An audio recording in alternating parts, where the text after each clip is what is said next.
Bueno, muchas gracias a todos, también a las críticas que han venido desde el lado de la derecha vieja, que siempre también son de agradecer.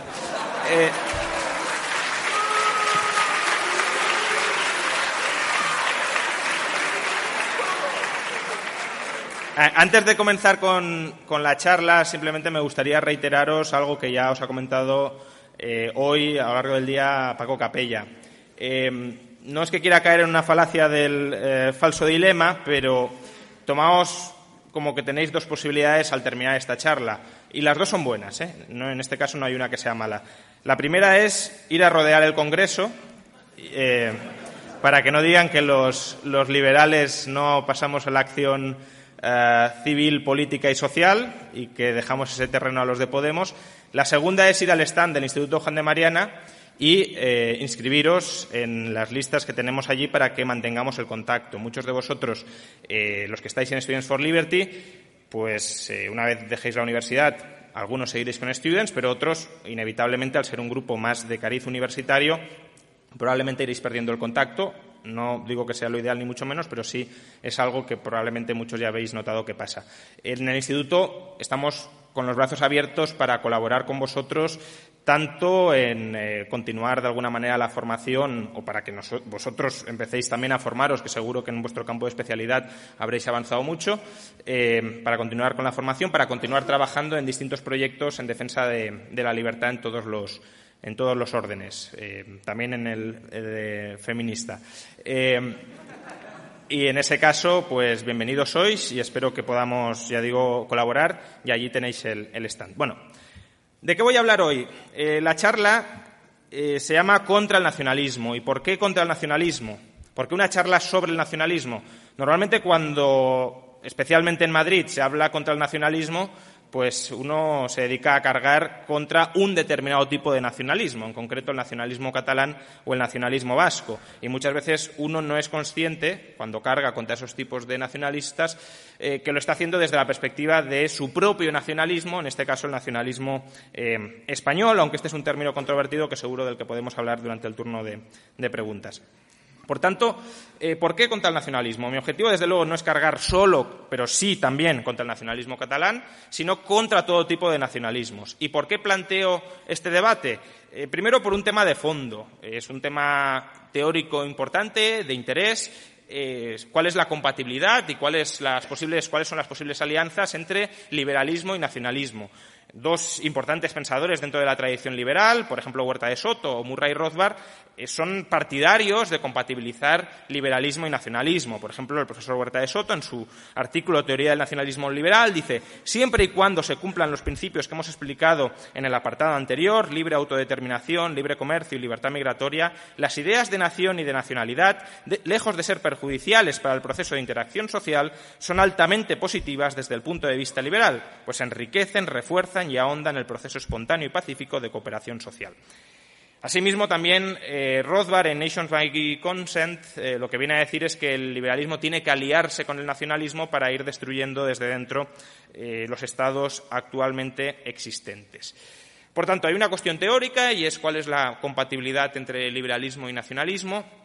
Y hay otra cuestión más de actualidad, más práctica, y es el resurgir importante de las ideas nacionalistas que se están produciendo, ya no en España, que siempre lo hemos tenido, aunque quizá ahora de manera más clara con pues el momento especialmente exacerbado de secesionismo en Cataluña, de independentismo en Cataluña, pero no es ese el nacionalismo incluso que me preocupa más a medio o largo plazo, sino el nacionalismo que estamos viendo resurgir como una respuesta a la globalización en muchas partes distintas del planeta, y que en algunos casos también algunos liberales plantean la posibilidad de compatibilizar, de aliarse con esos movimientos nacionalistas, por ejemplo el Brexit, que yo mismo lo he apoyado, pero no desde una perspectiva nacionalista ni mucho menos, o de manera más clara pues las alianzas que algunos sugieren se puede entender entre Donald Trump como un nacionalista estadounidense y el liberalismo en general.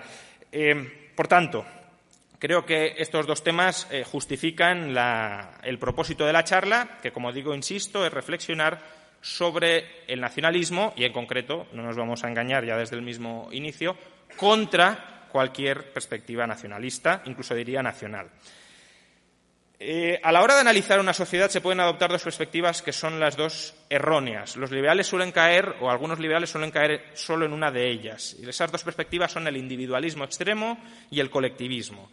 El individualismo extremo, que seduce a muchos individuales, que incluso lo confunden con el individualismo metodológico, sostiene o plantea la idea de que los grupos no existen, que lo único que existen son los individuos y que un grupo no es nada distinto a un conjunto de individuos, a una suma de individuos.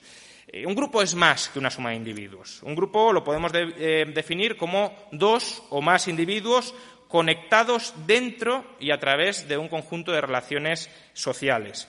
Es importante lo de conectados no solo a través, porque una serie de conexiones lo que conforma es una red, sino también que están conectados dentro de esa red. Y dentro implica que hay algo fuera. Es decir, los grupos, y esto es muy importante a la hora de entenderlos, tienen fronteras. No son o no tienden a ser muy permeables. Los grupos se definen tanto por lo que son como por lo que no son. Se definen tanto por quién está dentro del grupo como quien está fuera del grupo. Por tanto, definiendo así los grupos, parece claro que los grupos existen y que los grupos además son muy importantes y muy relevantes para cualquier persona. De hecho, es muy complicado entender qué es una persona sin hacer referencia a los grupos de los que forma parte. Si os pedimos a cualquiera de vosotros que os defináis, probablemente os empezaréis a definir en función de los grupos a los que pertenecéis.